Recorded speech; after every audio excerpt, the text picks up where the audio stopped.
గాజువాక మౌనిక హత్య కేసులో దర్యాప్తు ముమ్మరం చేశారు. మౌనికకు డేటింగ్ యాప్ ద్వారా రవీంద్ర పరిచయం అయ్యాడని సౌత్ డివిజన్ ఏసీపీ శ్రీనివాసరావు తెలిపారు. రవీంద్రకు పెళ్లైనా కూడా మౌనికతో సంబంధం కొనసాగిస్తున్నారని అన్నారు. డబ్బులు కావాలని వేధిస్తుండటంతో ప్లాన్ ప్రకారమే హత్య చేయాలని నిర్ణయించుకుని ఇంటికి పిలిపించి మరీ హత్య చేశాడని తెలిపారు. ఆన్లైన్లో కత్తిని ఆర్డర్ చేసి శరీర భాగాలని ముక్కలు చేసి తల భాగాన్ని జీడి తోటలో కాల్చాడని చెబుతున్న ఏసీపీతో మా ప్రతినిధి Raju face to face.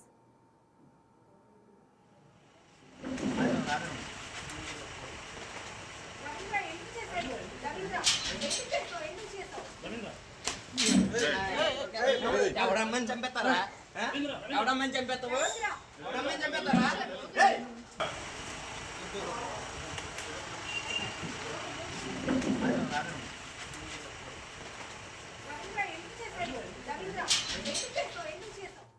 Mounika హత్య కేసుకు సంబంధించి south sub division ACP Srinivasarao garu ఉన్నారు. సార్, అసలు రవీంద్రకి మౌనికకి అసలు మొదటి పరిచయం ఎలా ఏర్పడింది, ఏ సంవత్సరంలో ఏర్పడింది? మనకున్న సమాచారం ప్రకారం 2021లో ఈ చింతాడ రవీంద్ర ముద్దాయి మింగిల్ యాప్ అనేది ఒక డేటింగ్ యాప్ అండి. ఆ యాప్ ద్వారా ఈ అమ్మాయితో పరిచయం పెంచుకున్నట్టుగా తెలుస్తూ ఉంది. అప్పటి నుంచి ఇప్పటి వరకు ఆ ఇద్దరి మధ్యన ఆ యాప్లో ఇంకా కంటిన్యూ అవుతూనే ఉన్నారా? కంటిన్యూ అవుతూ ఉంది. ఇప్పుడు నిన్నటి వరకు కూడా వీళ్ళు రిలేషన్స్ కంటిన్యూ అవుతూ ఉన్నాయి. ఆ రిలేషన్స్ ఉన్నాయి కాబట్టి ఆవిడని అతను పిలిపించుకున్నారు రూమ్కి. ఇంట్లో ఎవరు లేకుండా చూసి తను పిలిపించుకొని మరి ఈ పథకం ప్రకారంగా మర్డర్ చేసినట్టుగా నాకు అర్థం అవుతాం. పరిచయం అయినటువంటి డేటింగ్ యాప్లో పరిచయం తొలినాళ్ళలో ఇద్దరికి మ్యారేజ్ అయిందా సార్, లేకపోతే ఎవరికి పెళ్లి తర్వాత? ఇతనికి 21లో పెళ్లి కాదండి, 24లో ఇతనికి ముద్దాయికి పెళ్లి అయ్యింది జరిగింది. మరి 24లో పెళ్లి అయిన తర్వాత కూడా ఈ యాప్ ఈ డేటింగ్ అనేది ఈ అమ్మాయితో కంటిన్యూ చేయడం జరిగింది. అంటే పెళ్ళైన విషయం తెలిసినా కూడా మౌనిక ఇతనితో కంటిన్యూ చేస్తూనే వచ్చిందా? అవును, మనకు తెలిసిన విషయం అమ్మాయికి పెళ్ళైన తర్వాత కూడా ఇతనితో పెళ్ళైన విషయం తెలిసిన తర్వాత కూడా ఇతనితో డేటింగ్ అనేది కంటిన్యూ చేశారు. సార్, అసలు చంపడానికి మేజర్ మోటో ఏంటి, అసలు ఎందుకు అనుకున్నాడు చంపాలని? ఇప్పుడు వర్షన్ ఏంటంటే మనకి చనిపోయింది అమ్మాయి తరపున తల్లిదండ్రులకు కూడా ఏం జరిగిందో తెలియదు. మరి వాళ్ళ వర్షన్ కూడా ఏంటంటే మాకు అమ్మాయి ఏ రోజు చెప్పలేదని చెప్పేసి వాళ్ళు చెప్తా ఉన్నారు. కానీ ముద్దాయి వర్షన్ ప్రకారం ఏంటంటే వీళ్ళిద్దరి మధ్య ఈ గొడవలు వచ్చినాయండి.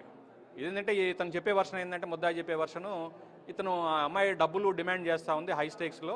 మనకి ఇప్పటికే నేను చాలా డబ్బులు ఇచ్చాను, హై స్టేక్లో డిమాండ్ చేస్తుంది, దాన్ని తట్టుకోలేక అమ్మాయి హెరాస్మెంట్ తట్టుకోలేక నేను చంపానని చెప్పి చెప్తున్నాడు. ఎట్లాంటి ఫైనాన్షియల్ ట్రాన్సాక్షన్స్ ఏమన్నా మీకు చూపించడం కానీ చెప్పడం కానీ ఏమన్నా? ఎస్, ఇప్పుడు అదే చెప్తున్నాడు. అతను చెప్పే వర్షన్ ఎంతవరకు కరెక్ట్, అమ్మాయికి మరి అకౌంట్లో డబ్బులు ట్రాన్స్ఫర్ చేశారా, ఇతన్ని ట్రాన్స్ఫర్ చేసినట్టుగా ఉంటే అవి కూడా ఇద్దరు అకౌంట్స్ కూడా వెరిఫై చేయడం జరుగుతుంది. అమ్మాయిని అతనే తీసుకొచ్చాడా, అతనే పిలిపించాడా, ఎప్పుడు వచ్చింది అతని ఇంటికి?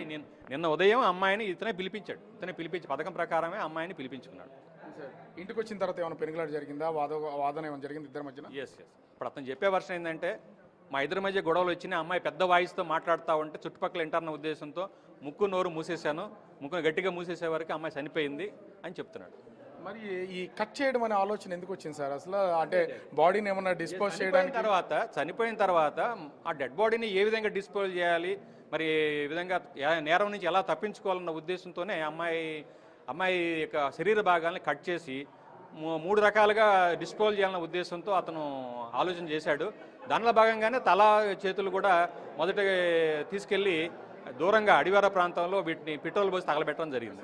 ఇతను వెపన్స్ ఎట్లా వచ్చాయి సార్ అసలు? వెపనే ఉందండి, ఒక కత్తి. దీంట్లో ఆ వాడిన ఆయుధం కత్తి. ఆ కత్తి కూడా ఏంటంటే చాలా దారుణంగా ఉందండి కత్తి. అది మరి ఒక ఆన్లైన్ ద్వారా పర్చేజ్ చేసినట్టుగా చెప్తా ఉన్నాడు. అంటే ఎక్కడ ఈ చనిపోయిన తర్వాత ఆమెను కట్ చేస్తారు, శరీర భాగాల్ని అసలు ఎక్కడెక్కడ దాచాడు సార్ అసలు? ఇది కంప్లీట్గా ఇంట్లోనే జరిగిందండి, అతని ఇంట్లోనే జరిగింది. ఇప్పుడు గాజువాక ఎల్వి నగర్లో కీర్తి ఎన్క్లేవ్ ఉంది. దాంట్లో ఇతను ఫ్లాట్ నెంబర్ 102లో నివాసం ఉంటాడు. ఆ ఫ్లాట్ నెంబర్ 102లోనే జరిగింది అంతా కూడాను. మరి కట్ చేసిన భాగాలు మొండి భాగంను ఫ్రిడ్జ్లో పెట్టాడు, అదేవిధంగా చేతులు కాళ్ళను ఆల్రెడీ తీసుకెళ్ళి పెట్రోల్ బస్ తగలబెట్టాడు అడివేర ప్రాంతంలో. తర్వాత కాళ్ళు ఏం చేశాడంటే అది కవర్లో పెట్టేసి ఒక సూట్ కేసులో పెట్టండి. సూట్ కేసులో పెట్టి వాటిని ఏదో రకంగా బయటికి తీసుకెళ్లి డిస్పోజ్ చేయాలనే ఉద్దేశంతో ఉన్నాడు. అసలు బ్లడ్ సెల్స్ ఎక్కడ కనిపించలేదు కదా సార్ మీకు? లోపల ఏమైనా కనిపించలేదు? దీనికి ఏమన్నా కెమికల్స్ ఏమైనా యూజ్ చేశాడా? దాన్ని వాటర్ ద్వారా చేశాడో కెమికల్ అనేది మేము ఆల్రెడీ స్మీర్స్ కలెక్ట్ చేయడం జరిగింది. మరి వాటర్తో పాటు ఏదన్నా కెమికల్ వాడాడని ఆ విషయం కూడా మనకు ఆర్ఎఫ్ఎస్ఎల్ అనాలిసిస్లో బయటకు వస్తుంది. అంటే అసలు తను భయపడ్డాడు సార్, మొదటిసారి తీసుకెళ్ళాడు, అన్నింటినీ తగలబెట్టి వచ్చాడు, తర్వాత పోలీసులకు లొంగిపోవడంలో అసలు అతని ఉద్దేశం ఏంటి అసలు?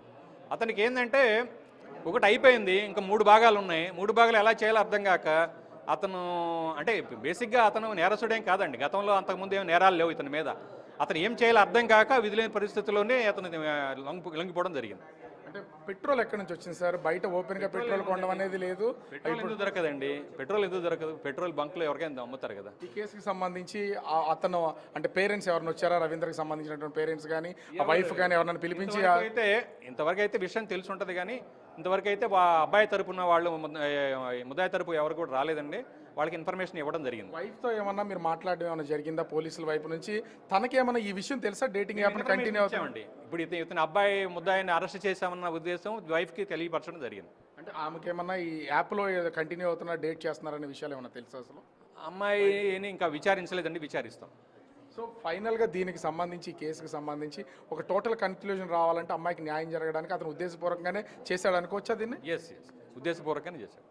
అంటే ఓవరాల్గా చూస్తే ఈ కేసుకి సంబంధించి మౌనికాని హత్య చేశారు. మౌనిక హత్య చేసిన తర్వాత అంటే ముక్కు నోరు మూసేసిన తర్వాత తనని ఇక్కడి నుంచి అంటే ఆ బాడీని ఏ విధంగా డిస్పోజ్ చేయాలో ఒక ప్లాన్ ప్రకారం ముక్కలుగా కట్ చేసి ఆమెని వివిధ ప్లేసుల్లోకి తీసుకెళ్ళడానికి ప్రయత్నం అయితే చేసి చివరిగా పోలీసుల దగ్గర అయితే లొంగిపోయినటువంటి పరిస్థితి అయితే ఉందని ఏసీపీ శ్రీనివాసరావు చెప్తున్నటువంటి పరిస్థితి కనిపిస్తోంది. కెమెరామెన్ రాముతో రాజు, బిగ్ టీవీ, గాజువాక, విశాఖపట్నం.